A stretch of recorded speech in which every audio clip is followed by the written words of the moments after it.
मुख्यमंत्री भूपेश बघेल की अध्यक्षता में राज्य कैबिनेट की बैठक खत्म हो गई है। इस बैठक में बड़े बदलाव के साथ ही कई महत्वपूर्ण फैसले लिए गए हैं। प्रदेश में अब आदिम जाति, अनुसूचित जाति और पिछड़ा वर्ग विभाग का बंटवारा होगा। अनुसूचित जाति, जनजाति और अन्य पिछड़ा वर्ग विभाग अलग अलग होंगे। इसके साथ ही एससी और ओबीसी सलाहकार परिषद का गठन किया जाएगा। इसके अध्यक्ष मुख्यमंत्री होंगे। अभी तक केवल जनजाति सलाहकार परिषद कार्य कर रही थी।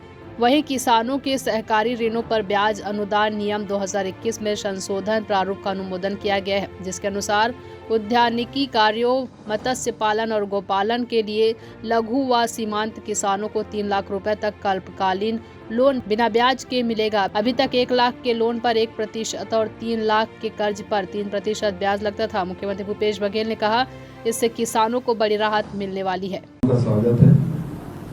मेरे साथ आदरणीय रवि चौबे जी, हमारे वरिष्ठ मंत्री, आदरणीय मोहम्मद अकबर जी, आदरणीय डॉक्टर प्रेम जटेटान जी और खेल विभाग के मंत्री रमेश पटेल जी और हमारे कवासी लखमा जी उपस्थित हैं। मेरे सलाहकार भाई सिरदर भी हैं, शर्मा जी, शुक्ला जी, आरती सिंह जी और हमारे CPR, DPR सभी अधिकारी लोग भी उपस्थित हैं। मैं पुनः आप सबका स्वागत करता हूँ। आज कुछ महत्वपूर्ण निर्णय हुए हैं। हर मंत्रिमंडल के बैठक के बाद, कैबिनेट के बैठक के बाद आदरणीय चौबे जी और आदरणीय अकबर जी दोनों संबोधित करते रहे हैं। आज कुछ महत्वपूर्ण निर्णय हुए हैं तो मैंने कहा कि मैं भी इसमें शामिल हो जाता हूँ और कुछ बातें मैं कहूँगा, उसके बाद हमारे दोनों मंत्री आपसे बात करेंगे। पहली बात तो यह है कि लोगों की डिमांड भी थी, अनुसूचित जाति, जनजाति और अन्य पिछड़ा वर्ग, ये सारे डिपार्टमेंट एक ही हुआ करता था। अब इसे अलग अलग कर दिया गया है। इसमें SC और OBC अलग अलग विभाग होंगे, ST का अलग विभाग है, 3 विभाग होंगे इसका, जिससे सभी विभागों के, अनुसूचित जाति विभाग के, अन्य पिछड़े वर्ग विभाग के और ट्राइबल के काम है वो सुचारू रूप से संचालित हो सके। और इसी के साथ साथ जिस प्रकार से ट्राइबल एडवाइजरी कमेटी बना था, अभी बना है, संवैधानिक व्यवस्था है। राज्य सरकार ने निर्णय लिया है कि अब अनुसूचित जाति के लिए और अन्य पिछड़े वर्ग के लिए भी एडवाइजरी कमेटी बनेगी।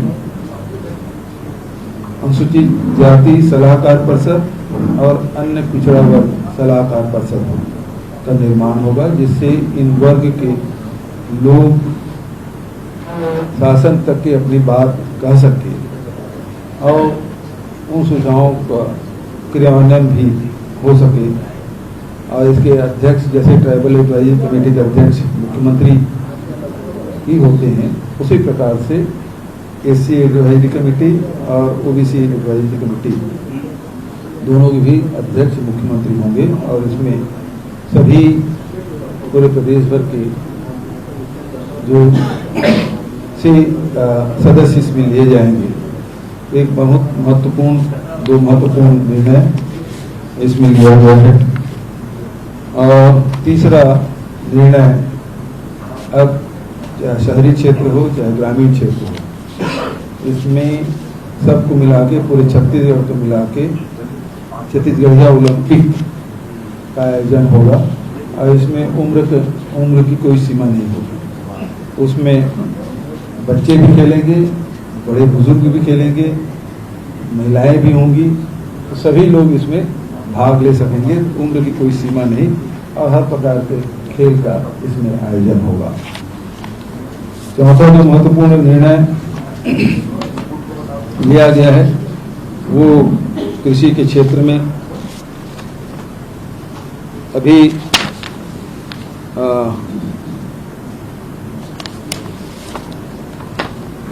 कृषि के क्षेत्र में जो सहकारी बैंकों में जो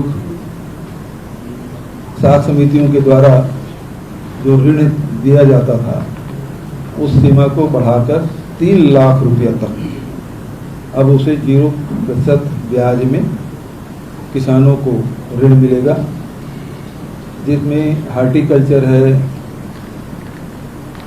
फल है, उद्यान है, मछली पालन है, इसमें इस सबको जोड़ा गया है। एक बहुत महत्वपूर्ण फैसला। अभी तक के हम लोग उसकी सीमाएं कम थी, अब उसे बढ़ा के 3 लाख तक के कर दिया गया है। अलग अलग फल में, सब्जी में अलग अलग ऋण व्यवस्था होती थी, तो उसमें निश्चित सीमा रहता था कि जिसमें 0% ब्याज देते थे, अब उसे बढ़ा के 3 लाख तक उस सीमा को बढ़ा दिया गया है। एक और महत्वपूर्ण फैसला कि पूरे प्रदेश में अब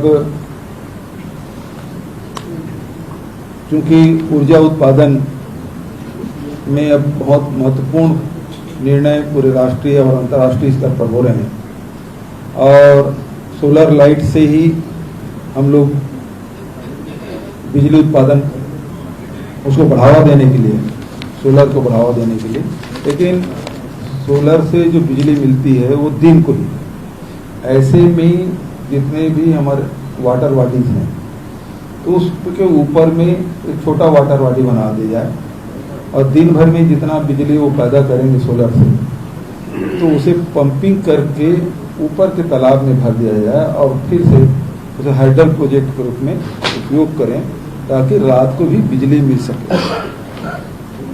इस योजना को भी हम लोग हाथ में लिए हैं।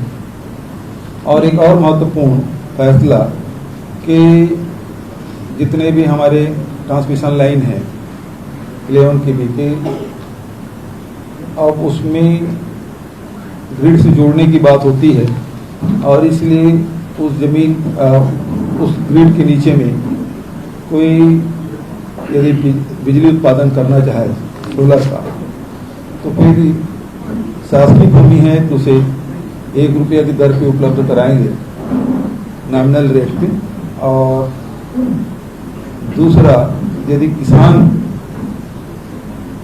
के खेत यदि पड़ रहा है और किसान यदि सहमत है, उसकी सहमति के बिना कुछ नहीं होगा, यदि वो सहमत है और अपनी जमीन देने के लिए तैयार है तो फिर 25 साल के लिए चूंकि एग्रीमेंट होगा और वो 30,000 रुपया प्रति एकड़ प्रति वर्ष के हिसाब से उसे रेंट मिलेगा और 6% हर साल उसमें वृद्धि होगी। और 25 साल के बाद यदि किसान नहीं चाहे तो एग्रीमेंट खत्म हो जाएगा और वो अपना जितने भी सोलर पैनल वगैरह जो लगा है वो हटा लेगा। यदि सहमत है तो आगे भी बढ़ाया जा सकता है। एक बहुत क्रांतिकारी एक निर्णय छत्तीसगढ़ सरकार के द्वारा किया गया है। इसी प्रकार से सामाजिक क्षेत्र में अभी तक के करीब 48 संगठन हैं, उससे 5,67,641 वर्ग फीट जमीन, जो लगभग हम लोग जो 10% के हिसाब से हम लोग सब्सिडी रेट में जो दिए हैं संगठनों को, 48 संगठनों को, उसकी कीमत करीब 13 करोड़ 70 लाख रुपए होता है और उसे मात्र 1 करोड़ 90 लाख रुपया में उस जमीन हम लोगों ने दिया है सामाजिक संगठनों को, ताकि वो भी शहर में अपना भवन बना सके। तो इस प्रकार से कुछ महत्वपूर्ण और भी फैसले हुए हैं, तो इसकी जानकारी आदरणीय चौबे जी। शिक्षक भर्ती की बात है, लगभग 12,000 कितना आंकड़े बताएं थोड़ा सा। 12,489 पद जो बस्तर और सरगुजा संभाग में रिक्त पड़े हैं, उसके भर्ती की अनुमति दे दी गई है, जो व्यापक से उसकी भर्ती की जाएगी। इस प्रकार के फैसले हुए हैं। देखिए, मंत्री तो 13 ही मंत्री है, उससे ज्यादा तो रख नहीं सकते हैं, है ना। तो विभाग तो हो सकता है 1 मंत्री पद रहे या 2 मंत्री पद रहे या 3 मंत्री पद रहे, अलग अलग विभाग दिया। जब विभाग अलग अलग है तो अलग अलग मंत्रियों को दिया भी जा सकता है। अभी तो 1 ही मंत्री पद रहेगा, लेकिन डायरेक्टर जो है, सचिव ही हमारे पास लिमिट है, तो एक सचिव के पास कई विभाग हैं, अभी भी है। हो सकता है कि हो और हो सकता है दूसरे को दिया जा सकता है। जब अलग अलग हो जाएंगे तो अलग अलग सचिव को दिया जा सकता है। लेकिन सबसे महत्वपूर्ण बात यह है कि डायरेक्टरेट भी एक ही था, अब 3 डायरेक्टरेट हो जाएंगे। मुख्यमंत्री जी, छत्तीसगढ़िया ओलंपिक को लेकर के क्या कॉन्सेप्ट क्या था, ध्येय कैसे आया दिमाग में कि करने की आवश्यकता है और किस तरह से प्रोत्साहन मिलेगा? छत्तीसगढ़िया जो खेल है उसको बढ़ावा देना है, चाहे वो गिल्ली डंडा है, पिट्टूल है, दौड़ है, भंवरा है, बिल्लस है, लंगड़ी दौड़ है, कबड्डी है, खो खो है, रस्सी खींच है और 100 मीटर दौड़ है, लंबी कूद है। ये सब खेलों का 14 प्रकार के खेलों का आयोजन होगा जो हमारे छत्तीसगढ़ में अमूमन सब खेलते हैं, चाहे शहर में हो चाहे गाँव में। इनका आयोजन होगा जिसमें महिला वर्ग है, पुरुष वर्ग है 18 वर्ष तक के, और उसके बाद 18 से 40 वर्ष तक के लिए और 40 से फिर अधिक आयु वर्ग के लिए भी खेलों का आयोजन होगा।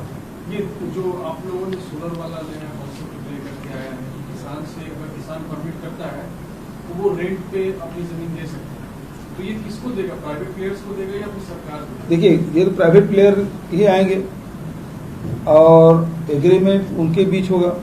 देखिए, जो पैसा भुगतान है वो हमारे मतलब शासकीय विभाग विद्युत जो मंडल है उसके द्वारा होगा। वो प्राइवेट पार्टी पैसा जमा करेगा हमारे जनरेशन में और वो फिर पैसा किसान को मिलेगा।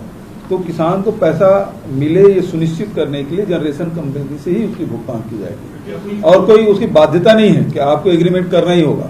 आप नहीं देना चाहे नहीं दें। इस प्रकार से और अन्य राज्यों में इस प्रकार से प्रस्ताव हैं और इसको अभी उनका डीपीआर बन रहा है। हम लोग भी उसका डीपीआर बनाएंगे और इससे होगा कि हमारी जो थर्मल पावर है उससे सस्ती दर पे बिजली मिल सकेगी और जो कार्बन उत्सर्जन जो हो रहा है उससे भी बचा जा सकेगा। और प्राइवेट किसान लेना चाहें तो बहुत आकर्षक, और धान की खेती में मान लो 25,000 रुपया बचता है, इसमें 30,000 रुपया सालाना उसको मिलेगा, कास्ट भी नहीं लगना है और 6% की वृद्धि भी है हर साल। लेकिन प्राइवेट पार्टी जो है सीधे डील कर रही किसानों को 40,000 रुपए तक में कई लोग मेरे परिचित हैं दिया है। ये पहले ही शुरू हो गया मेरे इलाके में, काफी जल्दी जो है। अच्छा, यह उसको अच्छा, उसे अब ज्यादा मिल सके तो ज्यादा अच्छी बात है। तो मतलब कैसे विश्वास करें, आप लोग जो बोल रहे हैं पहले शुरू हो रहा है। लेकिन इसमें शासन के द्वारा ही सुनिश्चित, अब उसमें प्राइवेट ले लिए हैं तो किसान और उनके बीच के एग्रीमेंट है और यदि नहीं हुआ, पेमेंट नहीं कर रहा है तो फिर शासन उसके लिए जिम्मेदार नहीं होगा। और अभी तो जनरेशन कंपनी है वो गारंटी दे रही है उसको पेमेंट करने के लिए। 25 बेस प्राइस होगा या किसान के साथ बातचीत में ऊपर भी जा सकता है? 30,000 अभी है, अभी तो 30,000 का प्रस्ताव है। शासन के यदि ग्रिड के नीचे यदि शासन की जमीन है तो हम 1 रुपया फुट में देंगे, 1 रुपया एकड़ में। सर, आप लोगों ने कहा कि 12,489 पदों पर भर्ती होगी। पिछली भर्तियां अभी भी कुछ रुकी हुई है, बार बार आरोप लगता है। क्या इस बार कुछ सेटअप बनाया गया कि इतने दिनों में पूरी कर लिए जाएंगे?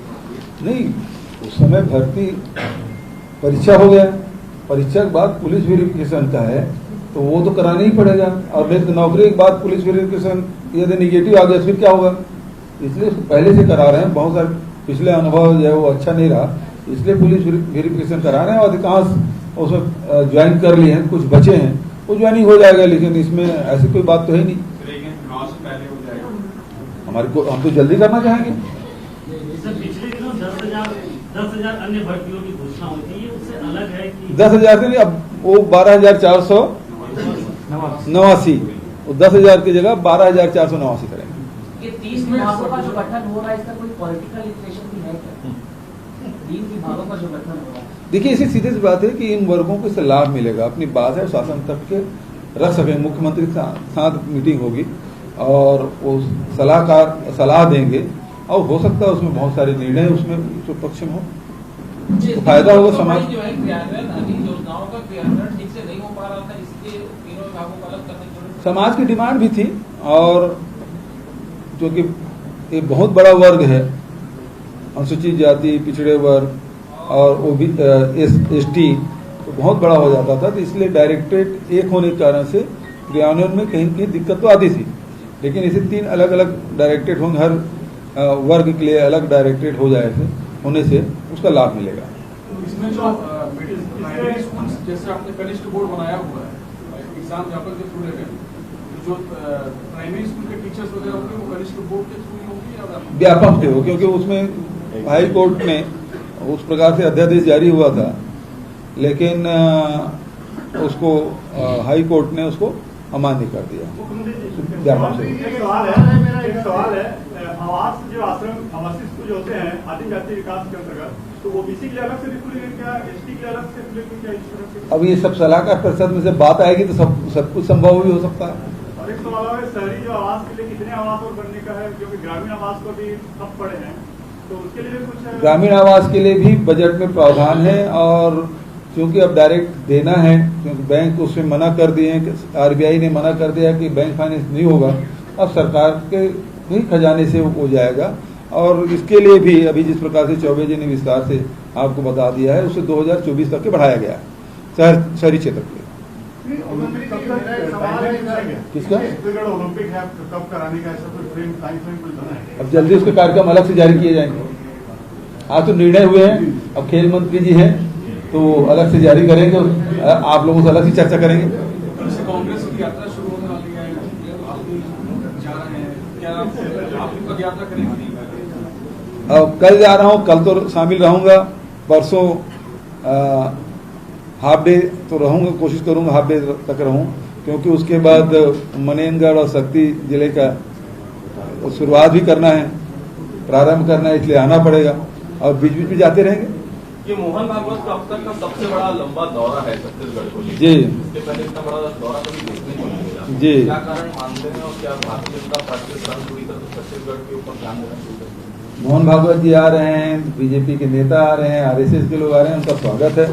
और मुझे जानकारी मिली है कि छत्तीसगढ़िया पकवान किला, फरा, चौसेला परसा जाएगा, तो अच्छी बात है। ये तो छत्तीसगढ़िया और छत्तीसगढ़िया संस्कृति की जीत है, और मैं उम्मीद करता हूँ और चाहता हूँ कि वो छत्तीसगढ़िया संस्कृति को आत्मसात भी करें, और उन्हें निमंत्रण भी देता हूँ कि 15 साल में तो लोग कौशल्या माता का मंदिर नहीं बना पाए थे, राम वनगमन पर्यटन पथ पर नहीं बना पाए थे, तो वहाँ कौशल्या माता के दर्शन के लिए भी चले। और दूसरा जो गौठान बनाए हैं, गौ माता के नाम से बहुत ही लोग वोट मांगते हैं, लेकिन हमने जो गौठान बनाया है उसमें भी वो विजिट करें। और तीसरा स्वामी आत्मानंद अंग्रेजी स्कूल जो हम लोग बनाए हैं, ये तीनों के लिए मैं उन्हें आमंत्रित करता हूँ। मुख्यमंत्री जी, मेरा सवाल है, इसके बाद जो छत्तीसगढ़ है उसमें छत्तीसगढ़िया के अलग कोई राजनीति अब नहीं हो सकती, ये स्टैब्लिश हो गई है। अगर वो आ रहे हैं, छत्तीसगढ़ी व्यंजन खा रहे हैं, और जिस तरीके से अमित शाह आए थे, उन्होंने पहले पूजा की थी, तो अब क्या छत्तीसगढ़ में ये? गुप्ता जी, मेरा ये कहना है कि छत्तीसगढ़ में वोट लेने के लिए छत्तीसगढ़ियापन को ना अपना है। यदि बैल की पूजा कर रहे हैं तो केवल वोट के लिए नहीं होना चाहिए। यदि आप चिला, फरा और चौसेला खा रहे हैं तो केवल वोट के लिए नहीं होना चाहिए। इसे आत्मसात करिए छत्तीसगढ़ संस्कृति का। ये अनऑथराइज्ड कॉलोनी जो एक्सप्रेस वे के साथ में बन रहा है, उस पर कोई कार्रवाई होगी सरकार की ओर से, या फिर कलेक्टर की बयानबाजी करते रहेंगे? उसकी जानकारी दे दीजिए, देखेंगे। और कोई सवाल? बना चुके हैं, कैबिनेट का आज विषय इतना ही था।